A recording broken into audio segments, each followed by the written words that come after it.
get a common denominator, right? Yeah. That would be like 4/12 plus 2/12. 7/12, right? If I could do that, it'd be 7/12, right? But do you agree with this? This is definitely bigger than, those two added together are definitely bigger than 1/4 plus a fourth. Because a fourth is a fourth, right? But 1/3 is bigger than 1/4, isn't it? Yeah. So if I add 1/4 and 1/4 together, that should be smaller. Maybe I'll do my inequality this way. That right there means smaller. That's terrible notation. But I'm saying that that up there is bigger than this, yes? Okay. Yeah, I think that's all right with you? Okay. Now what I'm going to do is just make sure you understand that that's just 1/2, right? Yeah. 1/4 and 1/4 is a half. Now what I'm going to do is I'm going to take a look at the next 4 of these. Not 2 of them. I'm taking a look at the next 4 of them. This is 1/5 plus 1/6 plus 1/7 plus 1/8. Do you all agree that that's bigger than 1/8 plus 1/8 plus 1/8 plus 1/8? Yeah. Right? Because 1/7 is bigger than 1/8, 1/6 is bigger than 1/8, 1/5 is bigger than 1/8. So adding these together should be more than adding those together. Yes? And how much is this? 1/2. A half again. That's 4/8, right? That's a half. So I looked at the first 2 here, or these 2. I ignored those on purpose. These 2, these added together is bigger than a half. These 4 added together are bigger than a half. How far do you think I'm going to go now? You can probably take 6. I'm going to do 8 of them. The next 8 of them. And now I have what? 1/16. This is bigger than 1/16 plus 1/16 plus 1/16 plus 1/16 plus 1/16 plus 1/16 plus 1/16. How many? 4, 5, 6, 7. One more. 8. 1/16, right? Those are the same. That's bigger than that. That's bigger than that. That's bigger than that. That's bigger than that. Blah, blah, blah, blah, blah. How many of these all add together to be a half, right? So what you're saying, if you agree with this logic, is that this sum right here, right? This sum up here is bigger than, right? Is bigger than me taking 1 plus a half plus a half plus a half plus a half plus a half forever, right? But that's just this sum. That's just, there's different ways to write it. I'll write this. So that's 1 plus the sum of 1/2, n equals 1 to infinity. See, there's no n here.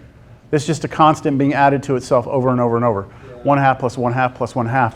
And if you look at this right here, do the nth term test on this. Let n go to infinity of this, and what do you get? 1/2. Is that 0? It's something other than 0, right? Which means it diverges. This becomes infinitely big, right? This becomes infinitely large. Yeah. And this sum, right, is smaller than that sum, which means that that has to be infinitely large as well. That's the rough proof of that. So this series does what? Diverges. It diverges because it doesn't go to a number, it goes to infinity. So what is a harmonic series? Well, a harmonic series, and I'm skipping over a lot, I'm jumping through a lot of hoops for you here. I'm getting down to the nitty-gritty, which is basically what you need for the rest of the class, and that is anytime you see a series, n equals 1 to infinity, where your numerator is a constant and your denominator is a linear function in n, then you will have a harmonic series and it is divergent, always, always, all right? Yes? Can we say that if we did on a test instead of doing? Yeah, so on a test, if I give you a harmonic series and I say, does this converge or diverge, you will say it's divergent because it's harmonic. Boom, done. Let's look at examples. They're right here.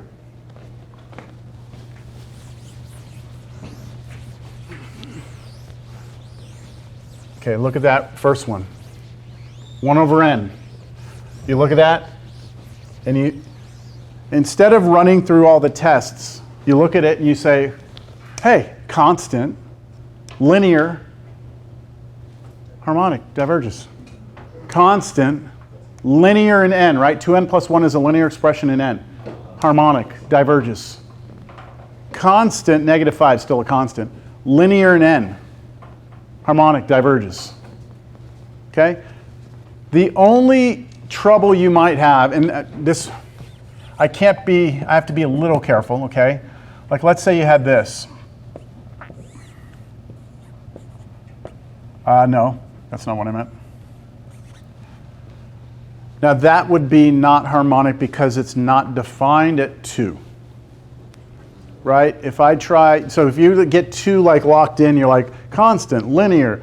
But see, if you plug in 1, you don't have a problem, but if you plug in 2, it's undefined. Now, I would not give you that, but just be careful. It's not like always. You could have a series like that. I mean, again, not in here, but okay, good, harmonic, done. Yes? Do you know why geometric series are called geometric and harmonic is called harmonic? Geometric has to do with, you can create a geometric series with all sorts of geometric shapes that get like smaller and smaller, kind of like what you did with this square, and then it's just like, Yeah. You can do that with like triangles, and there's different ways you can develop the geometric series, and a lot of it uses geometry, so that's why. Harmonic, I'm not sure why it's called harmonic actually. I don't know where that name comes from. Yes? So these examples, all of them are going to have points where it's not defined, but we only use real numbers, so it doesn't matter. Right? No, on that one I just had up there, if you try and plug in 2, it's division by 0. Right? The one I just had up here.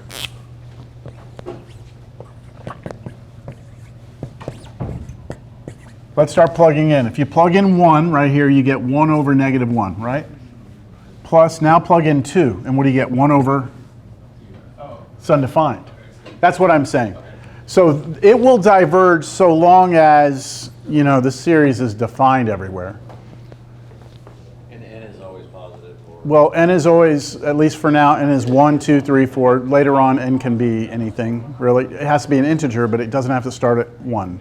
Yeah. Like, we can go to 0, you can change your index. All right. All right, the next type of series, telescopic, or what's called collapsing. Was there another question? I thought I saw another hand, no?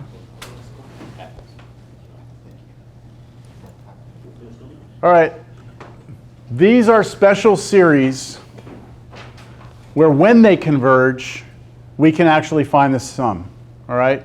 So this thing called geometric or telescopic series is the second type of series we can actually find the sum of. Geometric is the first one, and these are the others, and that's it. There's nothing else in this class that we can find the sum of.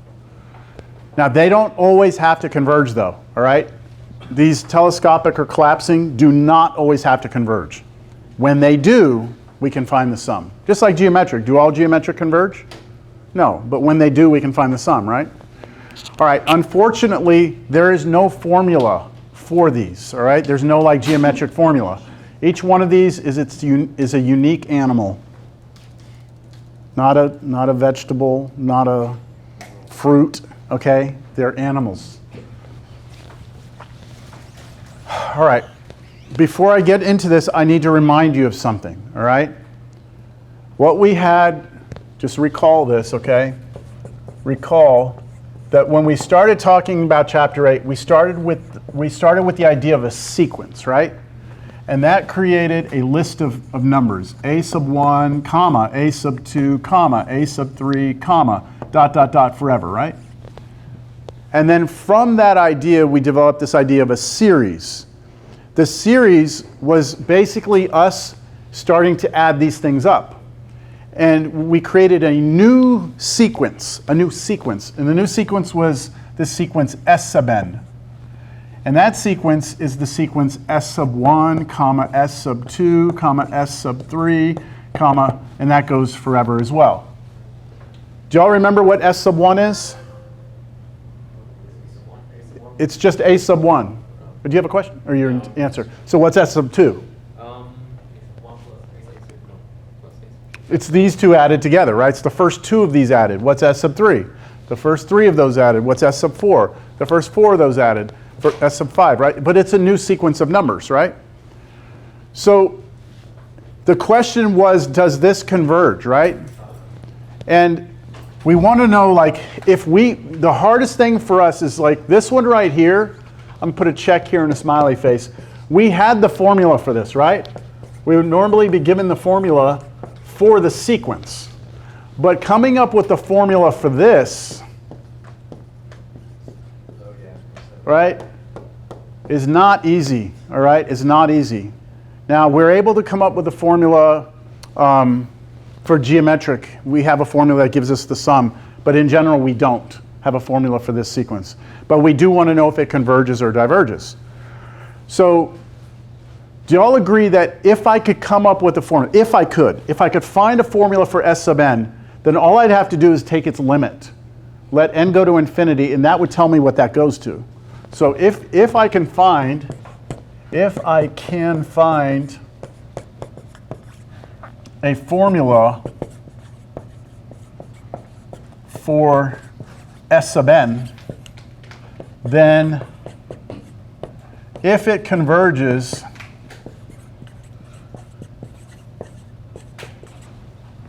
I take the limit as n goes to infinity of that formula, and that should give me my sum, my capital S.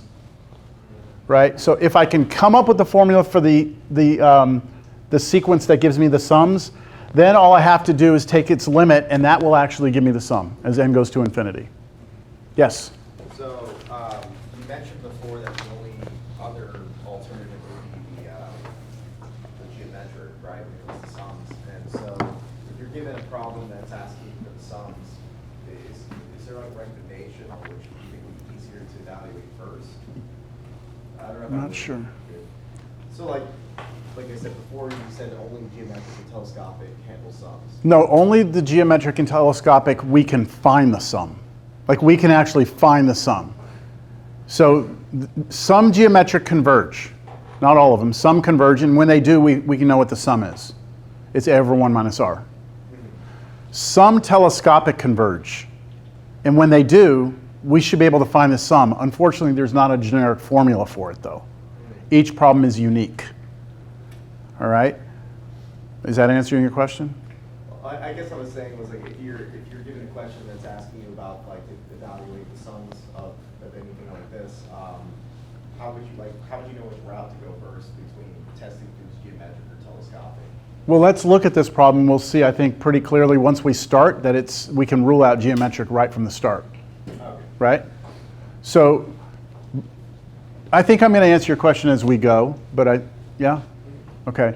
I want us to make sure we understand, though, the goal here for me is to see if I can find a formula for this sequence, all right? Which would basically generate the sum of the first n terms. If I can find a formula for the sum of the first n terms, then I just take the limit as n goes to infinity, and that should take me to the true sum of everything.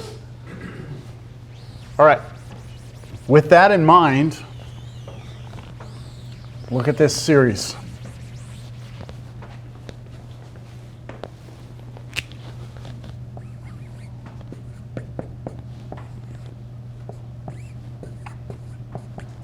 All right, let's do the nth term test, the pregnancy test, right?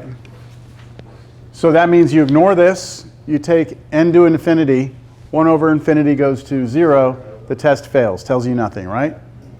All right, so now what we do is we say geometric. Is it geometric, right?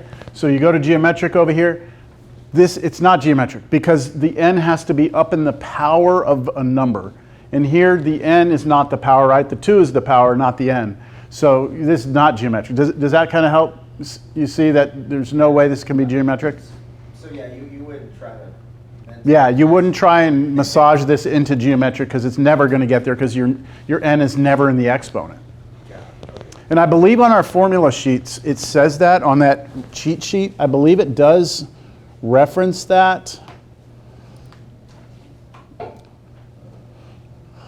Somewhere. So over here, geometric, useful. No, it doesn't. I thought it did say that. Okay, whatever. All right, I proceed. Yeah? What did you say though? Why can't it be geometric? Because for geometric, you have a number raised to a power. The n, right? The n here is up in the exponent, right? Here, the n is the base, not the exponent.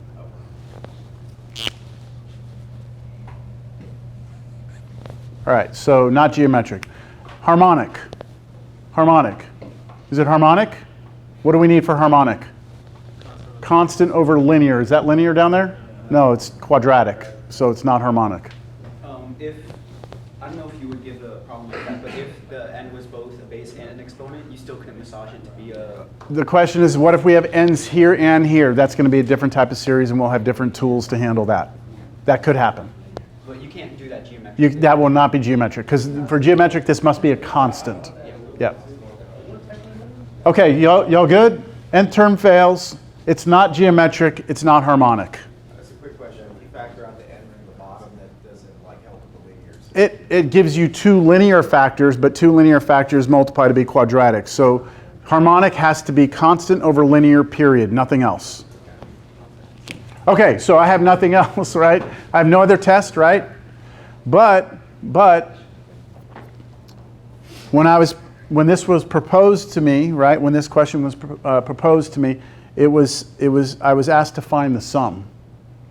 All right. So when I give you a problem like this, I will tell you find the sum, and that tells you it's either geometric or it's collapsing.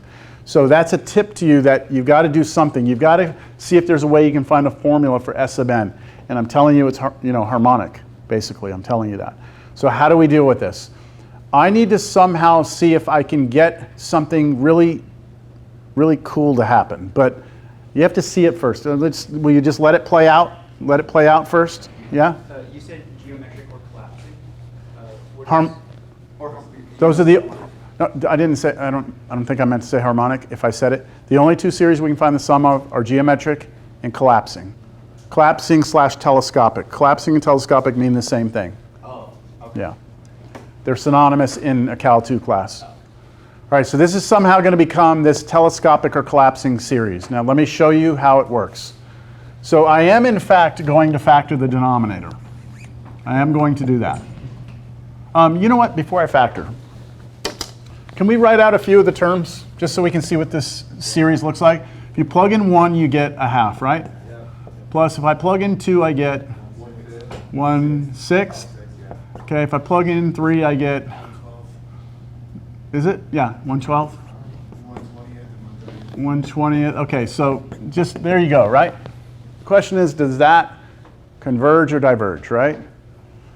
Now I'm telling you it converges, and you got to tell me what it converges to. But when you look at that, it looks like there's nothing we can do to figure out what's happening here. But if we change this problem this way, right? If we just revisit this and we factor the denominator like that, that's fair, right? That's a legal move. That's just algebra. And then I come over here and I do some scratch work that you'll recognize. I'm going to do partial fraction decomposition on that. I'm going to do partial fractions on this. Y'all remember that, right? With integrals, we had to do this, and then we also had that at some other point in our life. When you said you want to do something cool, this was your... Yeah, no, this isn't the cool part yet. This isn't the cool part yet. You'll see the cool part. This is just getting us there. All right, so y'all remember how to do this?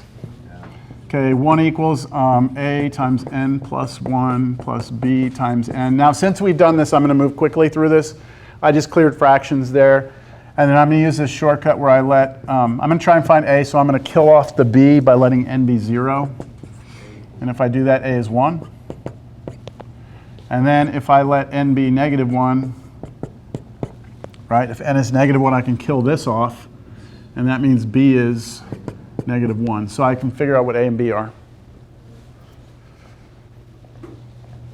So that means I can rewrite this series as sum n equals 1 to infinity of a over n, right? A over n, 1 over n, and then plus, right? Plus negative 1 over n plus 1. Can I write that as minus 1 over n plus 1? Is that all right with y'all? Right? Y'all see what I've done?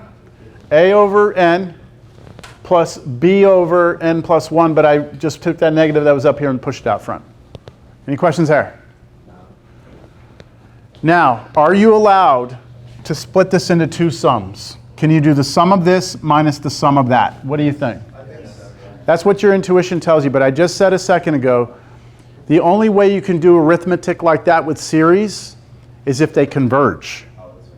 So does this by itself, does that converge? No, because it's what? It's harmonic. And does that converge? By itself, it's harmonic, right? Look, that right there is the first example of a harmonic series. That does not converge, right? If I take that, that's also constant over linear. That's harmonic. You are not allowed to split this into two series because you have to have both of them have that they would converge. All right? So we can't split it up, sorry. So what do we do? What do we do? What do we do? What do we do? This is the fun part. This is the fun part. I'm going to rewrite it up here because I need some space. Okay, so we're here. We're at sum n equals 1 to infinity, 1 over, oh yeah, hold on, I already did the partial fractions. 1 over n minus 1 over n plus 1. You ready? This is going to be pretty awesome. This never gets old for me. Okay? All right, so now I'm just going to start writing the terms out again. All right, just going to start plugging numbers in. So when n is 1, what do I get? Let me just do it. If n is 1, I get what? 1 minus 1/2. Now, I agree I could do that. Just leave it there for a second. Plus, okay, what's the next term? Plugging in 2, right? 1/2 minus 1/3, right? Plus, now let's plug in 3. 1/3 minus 1/4. Next one, 1/4, 1/5, plus, like that, right? That would just keep going. You'll see what's happening here? What happens to these two? They cancel out. What happens to these two? They cancel out. What happens to these two? They cancel out. Do you see the pattern? We didn't have that happening before, did we? We had to do the partial fraction. So it looks like the answer is 1, right? Looks like it? Yeah? No? No? Doesn't look like 1 to you? Like pretty much everything out there is going away, isn't it? Yeah. Okay, now we've reached a critical point. All right? We have done partial fractions. We have now established that there is some, if we rewrote the original problem using partial fractions, we now see some sort of pattern of cancellation, don't we? But remember, what was our goal? I told you right before we started this problem, I needed to do what? Kind of formula for S sub n, right? A formula for S sub n, and then take the limit as n goes to infinity. That's what I have to do. Me just looking at that and saying, oh, that looks like 1 is not going to cut it because there are problems where that doesn't do what you think it looks like it does. So now that I've established this pattern, I'm happier, and I'm now going to try and set up a formula for S sub n.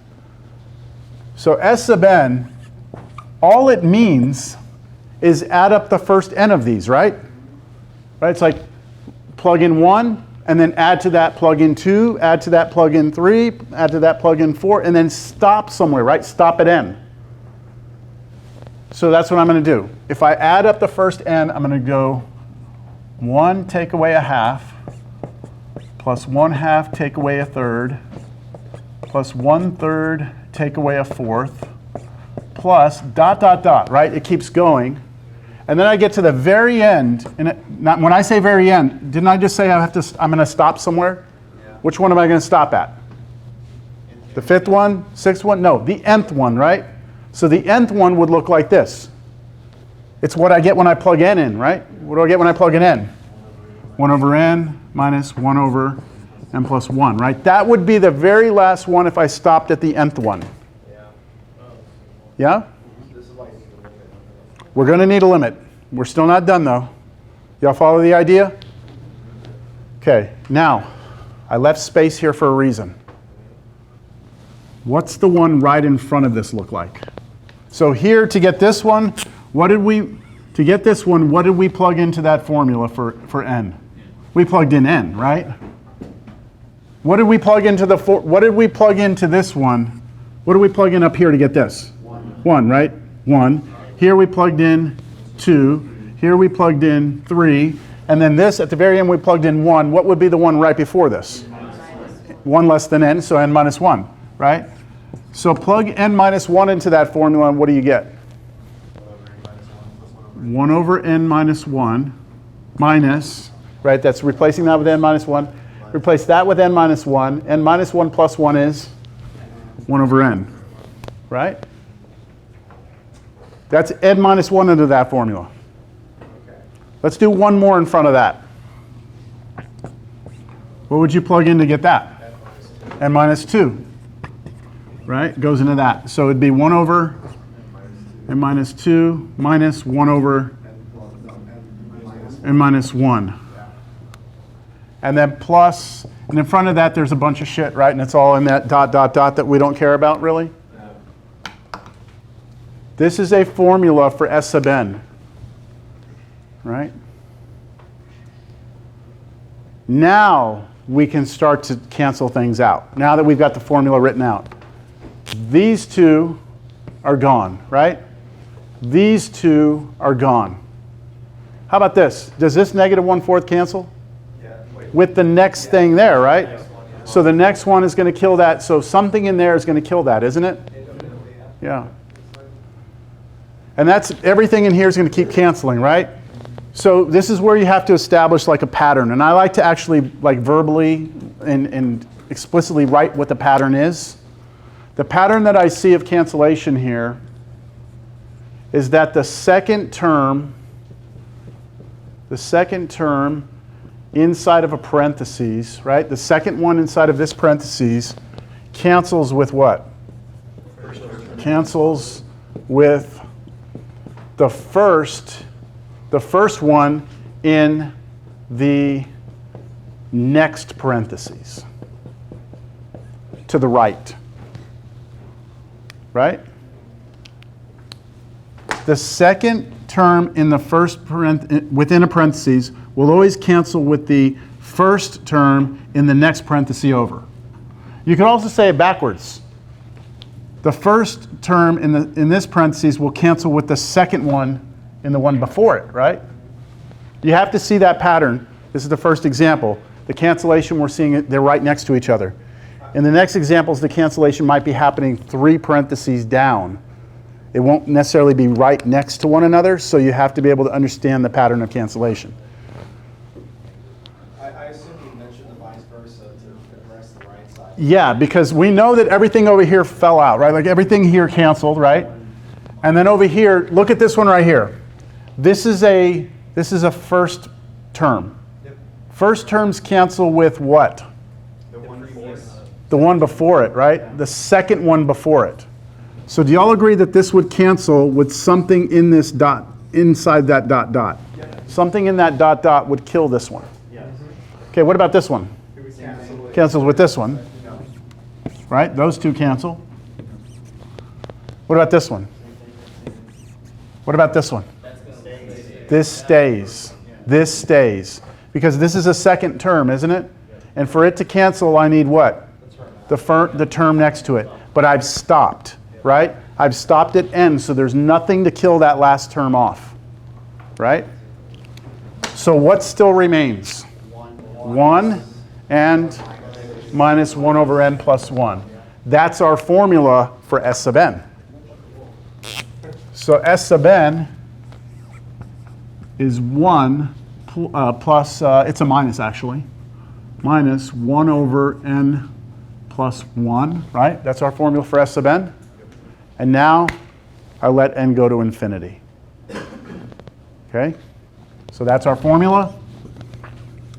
And now I take the limit as n goes to infinity of that formula, and you get 1. And you get 1. The series converges to 1. As we thought it would from the beginning, But on the final exam, because that's the only other test this is going to be on the final exam, you must show me S sub n. You cannot get to this point, cancel all those, and box the number 1.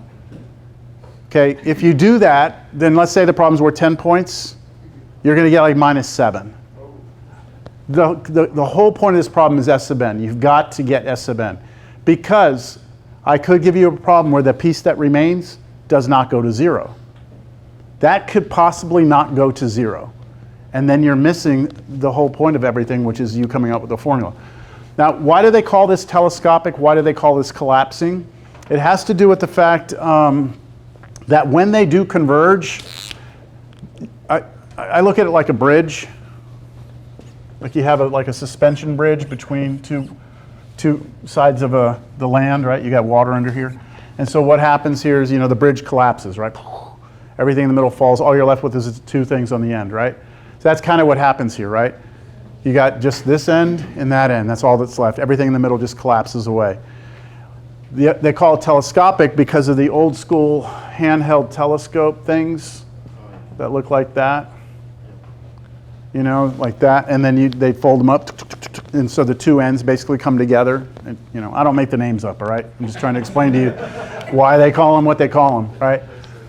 Okay, so this is a pretty intense problem, right? There's a lot going on here. Would you say this is like the typical difficulty for these type of problems? This is the easiest one because the reason it's the easiest is because the pattern of cancellation was obvious, right next to one another. They're harder when like this is -1/2, but then the positive 1/2 to cancel it is like over here, like three parentheses down. And then your pattern of cancellation is not second one with first one, next one over. It's second one with first one 4 over. So does that mean you may have to That changes. You could have a lot more than one thing left here. You could have like 3 or 4 things left that all become part of your formula. So how do you gauge how far out you have to write those and expand it? Enough to see the pattern. Okay. Enough to see the pattern. Yeah. Now on a test, on the problems that you're going to see here, you should see cancellation within the first 3 or 4 parentheses. You shouldn't have to go like 20 of them down. That finally something cancels. I mean, in theory, you could have a problem like that. I could make a problem like that. I'm not going to, but yes. Yeah. We just need to show like 2 or 3 cancellations, right? And you can get cancellations from the back. You mean you have to show enough cancellations for you to be comfortable with the pattern, and just make sure you get your cancellations in the back correct. All right, test is on Thursday, right? And it's not going to cover any of this, as I discussed at the beginning of class. Where is it? So it's from improper integrals to sequences? Yeah, type 2 improper integrals up through sequences, finding limits of sequences. I'm sorry? No, y'all don't